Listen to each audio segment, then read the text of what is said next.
अशोकशी आपला प्रेमविवाह झालाय असा समज करून सुमारे 4.5 वर्ष ती त्याच्याबरोबर राहिली. पण सर्वसाधारण युगुलं जशी प्रेमात आकंठ बुडतात, एकमेकांच्या डोळ्यामधला चंद्र शोधत तासन तास गळ्यात गळा घालून बसतात, असं काहीच केलं नाही तिने. कारण तिची भाषा, बॉडी लँग्वेज यापैकी कशालाच अनुकूल नव्हती. तुझ्यात नसलेलं स्त्रीत्व समजा मी दुसऱ्या स्त्रीत शोधलं तर पुरुष म्हणून ते 100% नैसर्गिकच आहे. सांग ना, काय चुकलं माझं? या त्याच्या प्रश्नाने तिचं अस्तित्वच हलवून गेलं. समजा त्याला हव्या असलेल्या, त्याने पौगंडावस्थेपासून मनात जपलेल्या स्त्रीत्वाशी आपण नसू मिळते जुळते, पण मग तो कसा काय बरं आपला दोष? बरं, आपण प्रयत्न केलाच नाही असंही नाही, करून बघितला की प्रयत्न.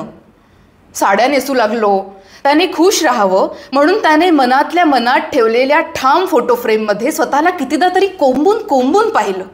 पण लहानपणी पलंगाखाली लपताना आपला जीव जसा घुसमटायचा तसाच जीव त्या फोटो फ्रेममध्ये सुद्धा घुसमटायला लागला.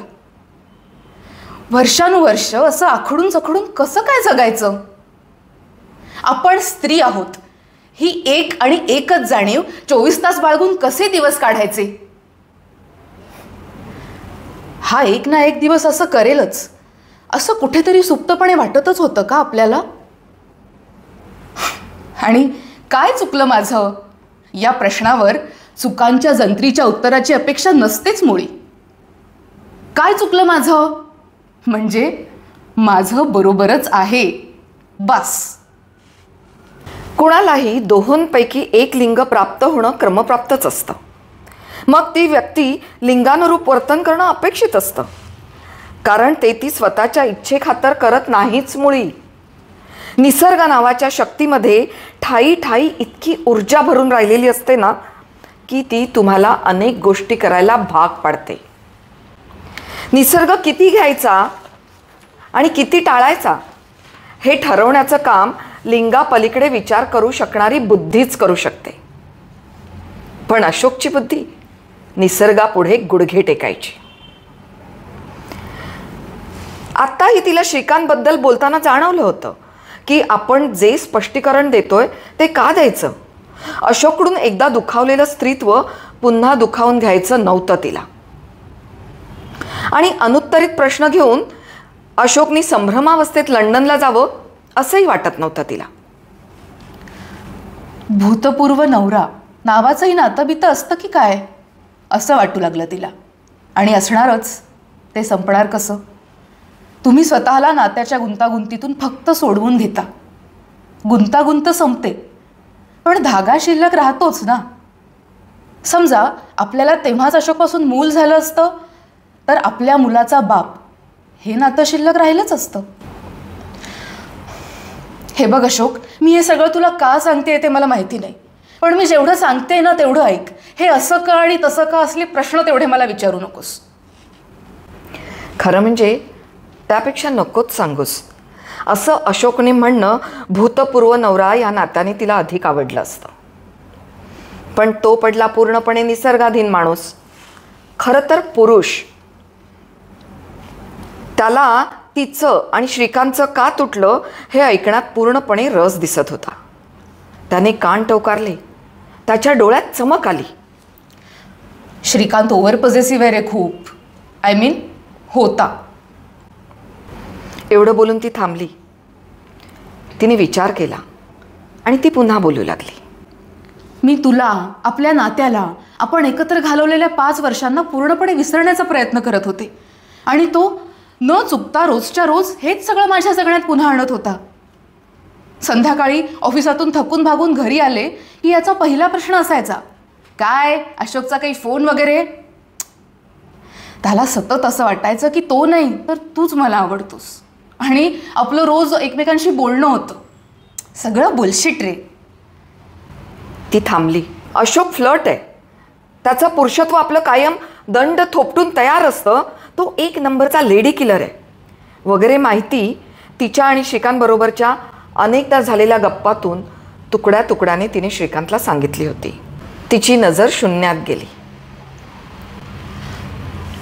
तुला अशोकचा राग नाही येत? श्रीकांतने एकदा विचारलं होतं. खरं सांगायचं तर आपल्याला नाही येत राग. आपल्या मनासारखं नाही झालं तर आपण रागावतो. कुणी मनासारखं केलं की खुश होतो. आपण कोणी आपल्या मनासारखं वागण्याची अपेक्षाच करत नाही एकतर. आणि कुणी आपल्याकडून त्याच्या किंवा तिच्या मनाप्रमाणे वागण्याची अपेक्षा करू नये असंच तर म्हणणं असतं आपलं. आता कोणी म्हणतील किंवा म्हणतातच की मी तुसडी आहे, माणूसघाणी आहे, कुणात मिसळत नाही, खूप शिष्ट आहे, बाईच्या जातीला शोभेल असं वागत नाही, भयंकर डॉमिनेटिंग आहे, त्यामुळेच तिची लग्न तुटतात वगैरे वगैरे. पण मुळात मिळून मिसळून वागायचं म्हणजे नेमकं काय करायचं?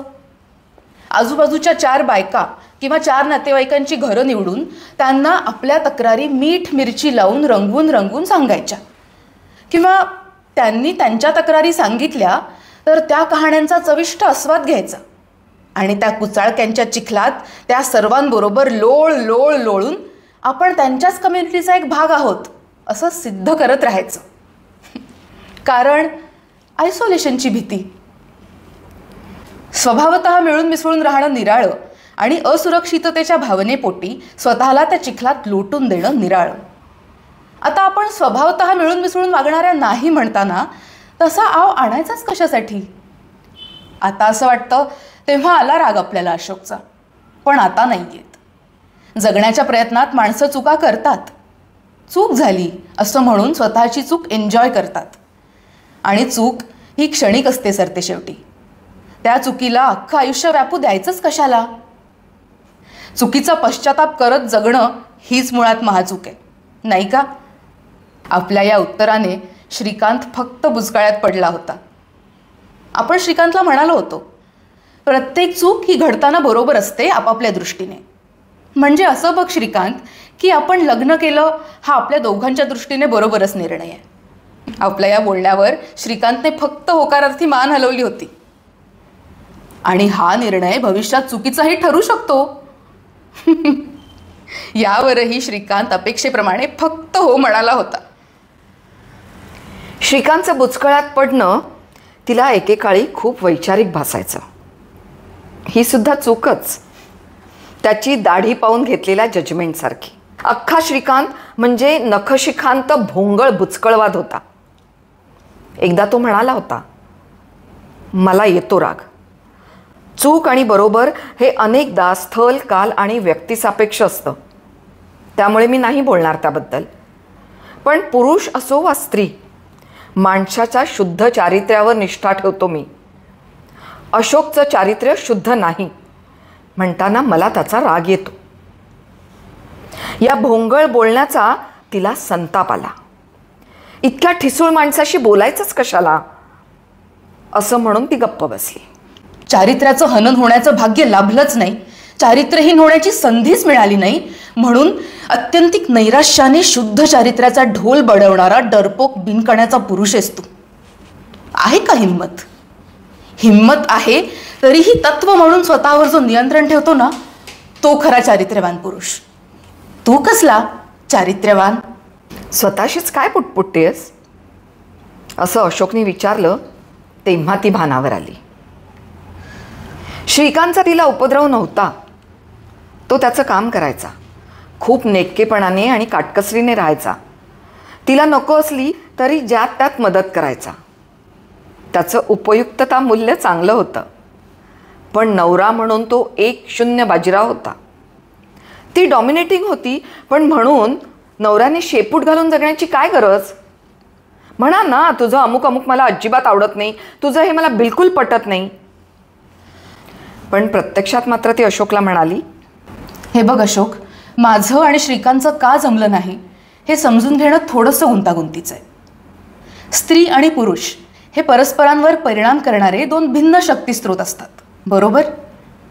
आणि हे शक्तिस्रोत कधी परस्पर पूरक असतात तर कधी एकमेकांच्या विरोधात चेव चढल्याप्रमाणे काम करतात.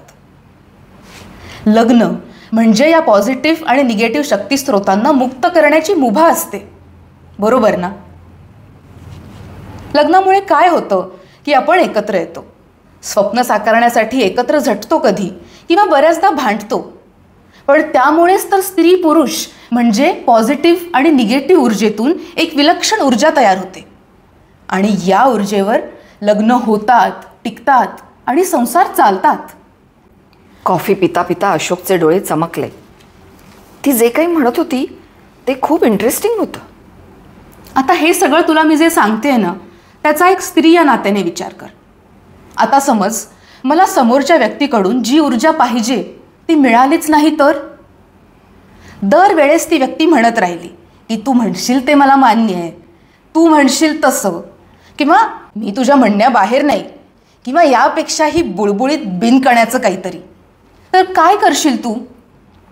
नाही, तू काय करशील हे मला माहीत नाही, पण मला नाही करता येणार हा असला विचित्र संसार.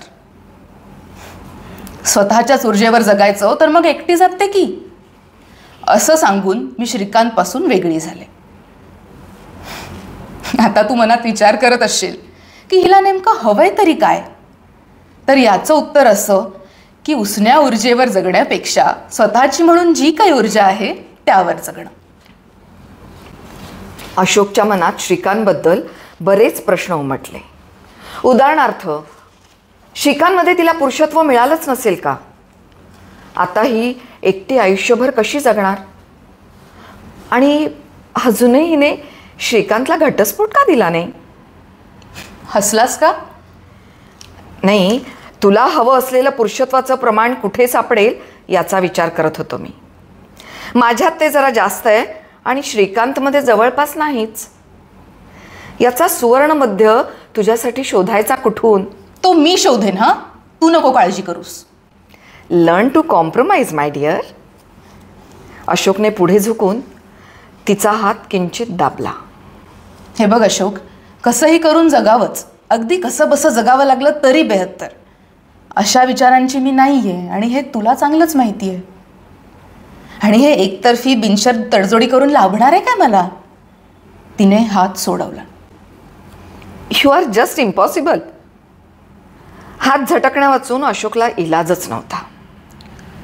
तू माझी स्पेस खायचीस, पुरुष स्पेस मागतोय म्हणून मऊ धोरण पत्करून मी माघार घ्यायची, म्हणजे स्पेस सोडायची. मग तू म्हणजे कोणत्याही पुरुषाने आणखी स्पेस व्यापायची. मी ती वाचवायला गेले तर पुरुषाने म्हणायचं की जाऊ दे ग, करून टाक तडजोड. तडजोडीशिवाय का संसार होतात? चायला, मला नाही करायचा हा असला तडजोडीचा संसार. तिचं नाक लाल होतंय हे पाहून अशोकने आवर्त घेतलं. चल जरा चालूयात. अशोकचं हे गृहीत धरणं तिला बिलकुल आवडत नाही. त्याला चालायची इच्छा झाली की आपण चालायचं, त्याला गाडीत बसण्याची इच्छा झाली की आपण गाडीत बसायचं. तो सतत आपल्यावर त्याच्या इच्छा गाजवत आलाय. नाही अशोक, मला आता उशीर होतोय, निघावं लागेल. थांब ना, जाशील की, असं म्हणत त्याने तिचा दंड घट्ट धरला. त्याची बोटं तिच्या मांसल दंडात रुतली, इतकी घट्ट की हा माज पुरुषांमध्ये जन्मजात असतो की काय? ती आधी भांबावली. आपण अशा खोळ्यासारख्या ढिम्म का? त्याने ध्यानीमनी नसताना दंड पकडलाय आपला, तोही काहीशा रासवट हातांनी, आणि आपण तो पकडू देतोय किंचितही निषेधाशिवाय. आपण शरण जातोय की काय त्याच्या पुरुषी हुकमती पुढे? त्याला आपण विचारत का नाही आहोत की बाबा रे, आणि आता माझ्यासाठी असणाऱ्या परपुरुषा रे, तू कोणत्या अधिकाराने माझा एका परस्त्रीचा हात पकडलायस? आपले ओठ असे शिवल्यासारखे बंद का झालेत? सगळ्या शरीरभर तो ओळखीचा स्पर्श तिला अक्षरशः ओलांडून पावसाळी हवेसारखा शरीरभर फिरून आला. शरीरात राहून अशोकच्या रासवट स्पर्शाचा अनुभव घ्यावा की शरीराच्या बाहेर पडून तटस्थ व्हावं हे तिला कळेच ना. अगदी 1 तासापूर्वी तिला ठाऊक नव्हतं की खुद्द आपलं शरीर त्याच्या जुन्या मालकाला असं फितूर होईल. अशोकने खसकन जवळ ओढून तिचं खोल चुंबन घेतलं. ती त्या अनुभवात थोडी जड होऊन सामील झाली. तिने डोळे मिटले. त्या क्षणी तरी मिटावेसे वाटले. कदाचित डोळ्यांना अशोक मान्य झाला नसता. ओळखीच्या घरात शिरावं तसा अशोक, त्याहीपेक्षा त्याचा रासवट स्पर्श शरीराच्या प्रत्येक हळव्या हुरहुऱ्या जागेवर जुन्या गाढ ओळखीची मोहर हक्काने उमटवत सुटला. आपण सुखावलोय या जाणीवेने खरं तर ती आत कुठेतरी दुखावली गेली. पण शरीर काय किंवा मन काय ऐकण्याच्या परिस्थितीत होतच कुठे. अशोक वहावत होता. तिलाही त्या उन्मादी आणि बेफाम प्रवाहात खेचत होता.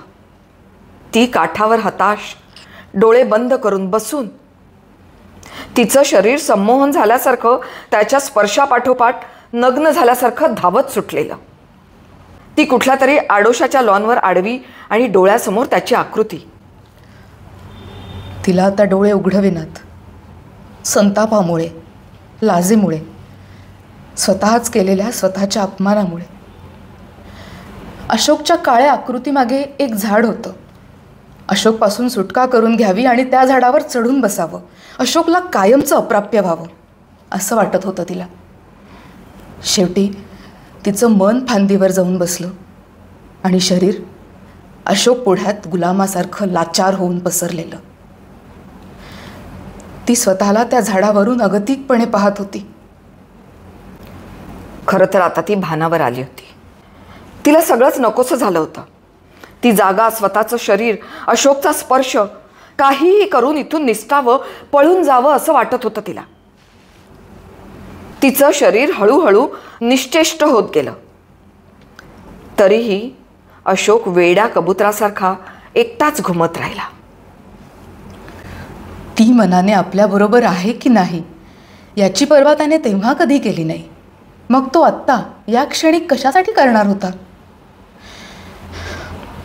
त्याला थांबवायला हवं. आपल्यात बळ नाही या सांडाला झेलण्याचं किंवा रोखण्याचंही. अतीव संतापाने तिच्या डोळ्यातून अश्रूंच्या धारा वाहू लागल्या. अधूनमधून हुंदके येत होते. नाही अशोक, अशोक नको प्लीज. तिचे दोन्ही हात त्याचा पुढचा प्रत्येक स्पर्श अडवू पाहत होते.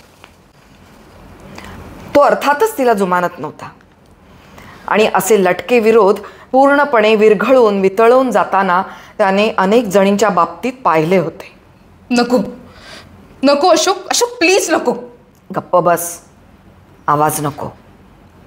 त्याचा प्रत्येक स्पर्श तिला त्याचा आणि स्वतःचा प्रचंड उबक आणि तितकीच घृणा आणणारा होता. अशोक, मी तुला शेवटचं सांगते, हे नकोय मला. मी ओरडेन आणि लोक जमवेन. जमव, खुशाल जमव. आता तिचा स्फोट झाला. जीवाच्या आकांताने हे आलेलं संकट भिरकवून द्यावं ह्या जिद्दीने ती हातपाय झाडू लागली. अशोकला दूर ढकलू लागली. उभं राहण्याचा प्रयत्न करू लागली. शेवटी तिने घेतलेल्या चाव्यामुळे अशोक भानावर आला. बस कुत्र्या बस. सांड साला. करायचंच नव्हतं तर चिथवल्यास कशाला रांडे? हो, खाल्लं मी शेण. तुला अंगाला हात लावू दिला म्हणजे शेणच खाल्लं. पण चमचाभर शेण खाल्लं म्हणून काय तू आता मला बादलीभर शेण खायला घालशील? ती तशाच आवेशात तिकडून निघाली. घरी पोचून कधी एकदा आंघोळ करतोय असं झालं होतं तिला.